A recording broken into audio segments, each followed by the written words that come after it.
nature has always been an extremely generous and loving mother. Her entire being is dedicated towards equipping her dear children for the challenging race of life. 1, 2, 3. To bestow on each and every one of them an equal opportunity to grow, to surge ahead and enjoy a healthy, productive life. With one of the largest young populations in the world, India enjoys a decided advantage. If healthy and well-nourished, this invaluable human resource potential could well lead her towards national progress, growth and well-being.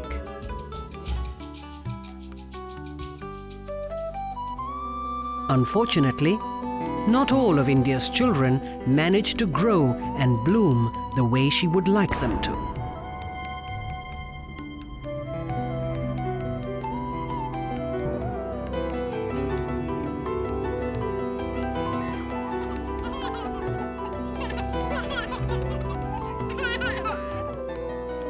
An alarming 30% of all babies in India are born with low birth weight. This is double the percentage of low birth weight prevalence in the world. These are innocent victims who start off in life with a crippling disadvantage. Children with low birth weight may never catch up with other children their age, despite their best efforts. Malnourished mothers are more likely to have low birth weight babies. In India, a disturbing 36% of all women are chronically undernourished and 55% are anemic. Their poor nutritional status before and during pregnancy gives rise to grave concerns regarding their own health and that of their future unborn children. An important indicator of malnutrition is underweight, which is when children do not gain adequate weight as they grow. 60 million children in India are underweight. Malnutrition levels in India are among the highest in the world. They are nearly twice the levels of sub-Saharan Africa and 6 times those of China. An equally important indicator of undernutrition is the height of the child. Some children may appear to be normal, but are actually much shorter than other children the same age. This stunting of growth is an indication of chronic undernutrition and has equally damaging long-term effects on the potential of such children. In India, nearly 48% of all children under 5 suffer from stunting. Most of the malnutrition sets in during the first 2 years of a child's life. In this critical period, if children do not get the right kind of nutrition in the right amount and in the necessary frequency as appropriate for their age, then a perfectly healthy newborn could also become malnourished. Tragically, the damage caused by malnutrition in these first 2 years is largely irreversible. Not only is the child's physical growth retarded for life, but there could also be permanent damage to the brain. Thus, the critical window of opportunity to beat malnutrition is the period from preconception to 2 years of age.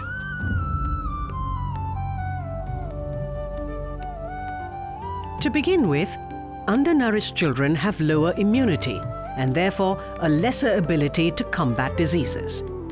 This increases the risk of disease and death. Frequent ill health also means that they will remain absent from school more often, resulting in lower educational achievements as compared to their friends. Malnourished children are also likely to have a lower intelligence level and will probably face learning difficulties for the rest of their lives. In terms of physical abilities too, they tend to lag behind other children of a similar age. As a result, such children are likely to face the challenges of life with severe long-term handicaps: lower intelligence, lower education, lower strength and stamina, lower productivity, and therefore lower income.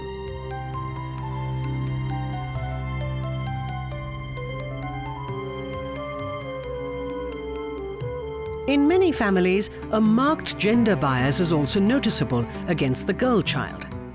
In certain cases, the indifference can be quite disturbing.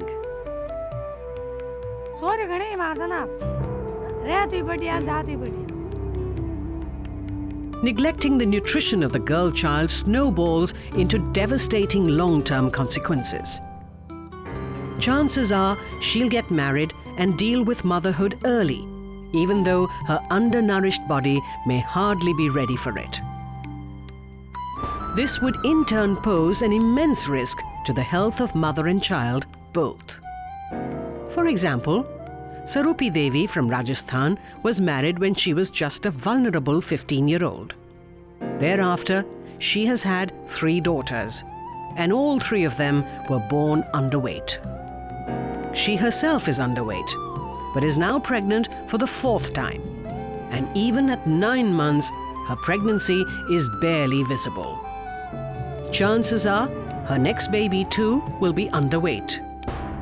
As her daughters grow up and shoulder the responsibility of motherhood, the dreaded curse of malnutrition is likely to pass on from generation to generation.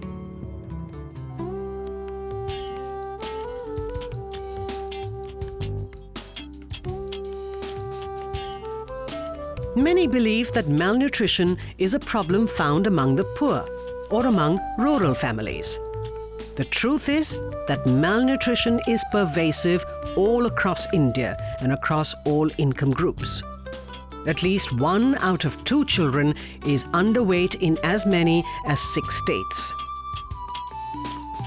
While underweight prevalence in rural areas stands at 46%, prevalence in urban areas is not much lower at a disturbing 33%.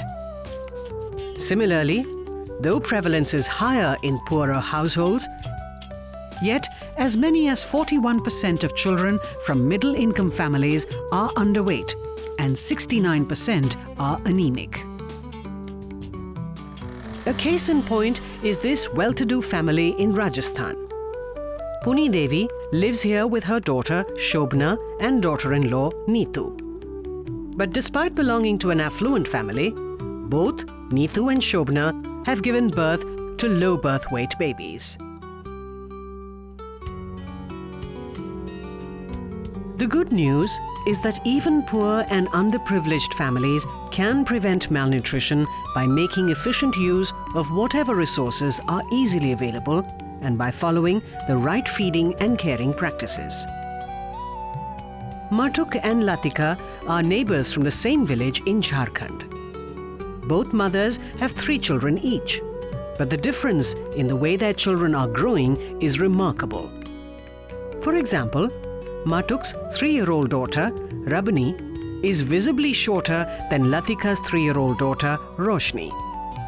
Similarly, at 2 months, Latika's bonny baby, Shilpa, weighs an ideal 4 kilos. On the other hand, Matuk's younger daughter, Santoshi, is 11 months old and should weigh between 6.9 to 8.7 kilos. However, she actually weighs just 4 kilos and is severely malnourished. Both mothers live in the same environment and have the same resources.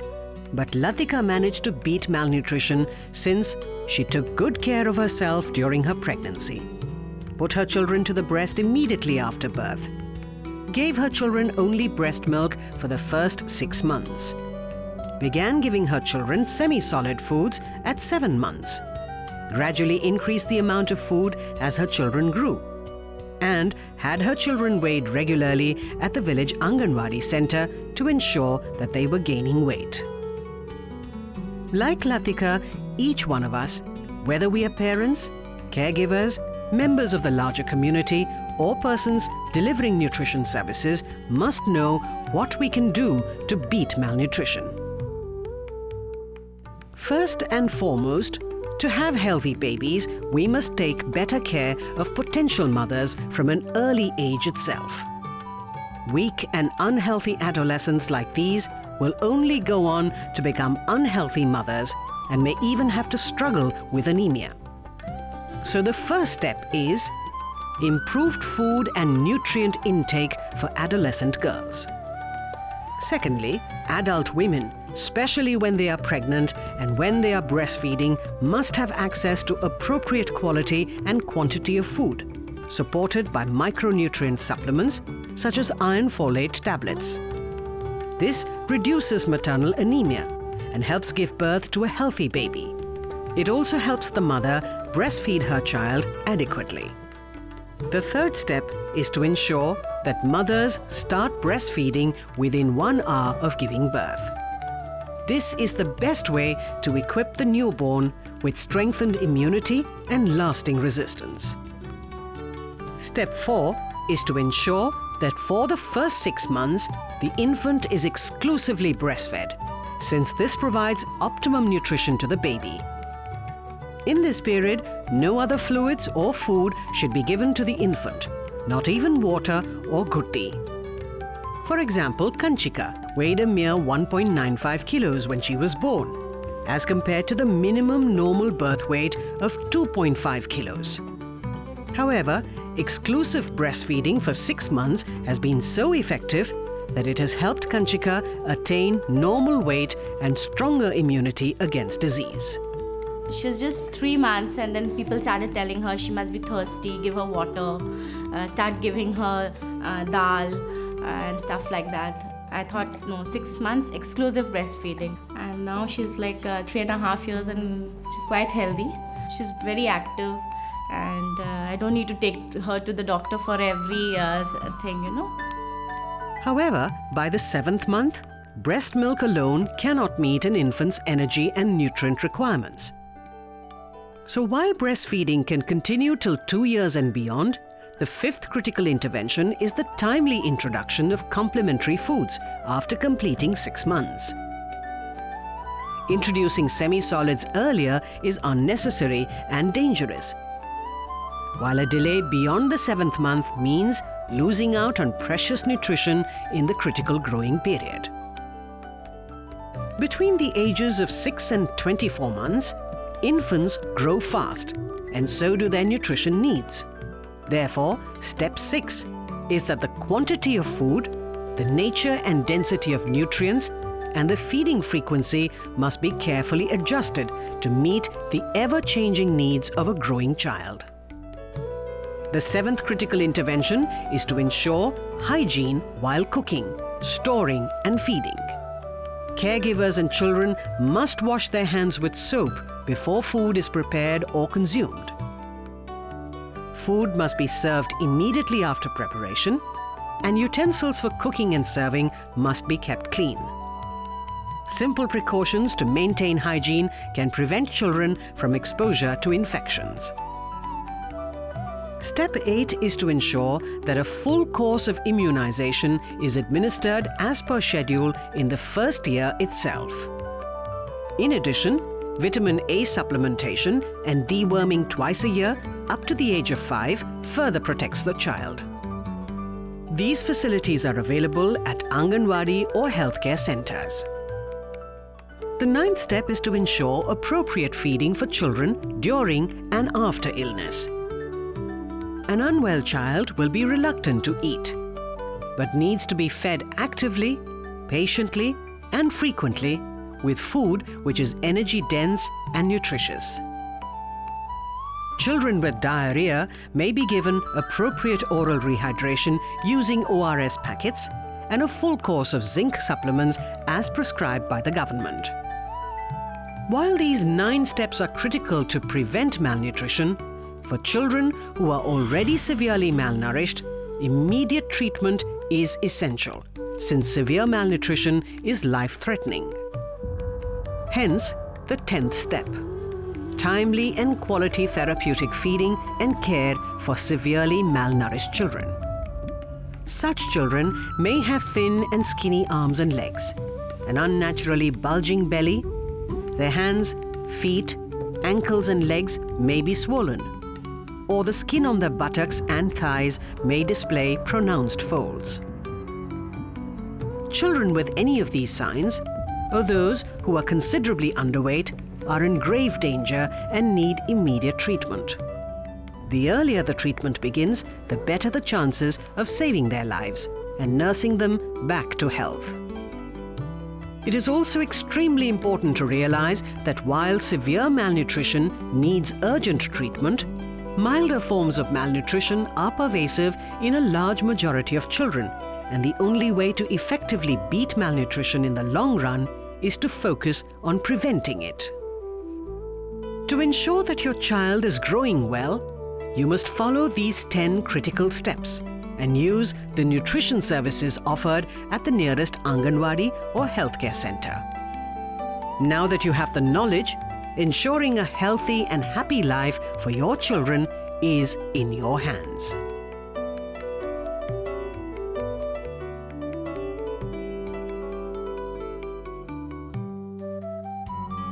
At the program level, the greatest challenge before us is how do we ensure that these 10 critical interventions are adopted by families? And how do we ensure that at a macro level, we channelize our resources towards effective and productive interventions?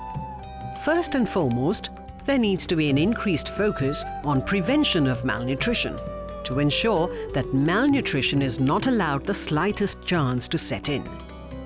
Health and nutrition services must reach mothers and children during the critical window of opportunity, the phase from preconception through to the first 2 years of childhood, when most of malnutrition sets in.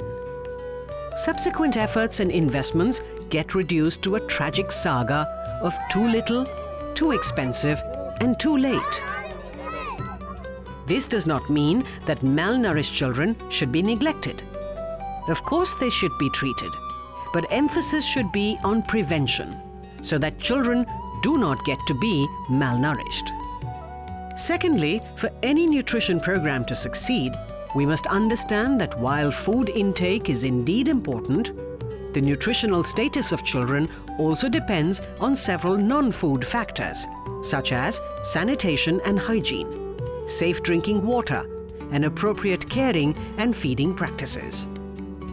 India's nutrition programs are highly focused on supplemental food delivery, and other important components such as nutrition and health education receive lesser attention. One of the greatest challenges, therefore, is to bring about widespread behavior change among mothers and caregivers across all segments of society, across all income groups, in rural as well as urban areas, to adopt healthy feeding and caring practices. Programmers must support the field staff, be it Anganwadi workers, ANMs or ASHA workers, to help them work with families and bring about this behavior change. Deficiencies of nutrients such as vitamin A, iodine, iron and zinc alone may cost India 12,500 crore rupees annually. The real shame is that this colossal loss of human life and resources can be prevented. Programs must pay adequate attention to reducing micronutrient deficiencies. Micronutrient interventions are widely accepted as being one of the most cost-effective. Given the multidimensional nature of malnutrition, beating it requires coordinated efforts between various ministries and departments, such as those responsible for health, food, drinking water, sanitation and hygiene, education and employment, agriculture, Panchayati Raj, and women and child development. An appropriate institutional arrangement to mainstream nutrition with this wider group and bring about this coordination is essential to improving the nutritional status of India's women and children.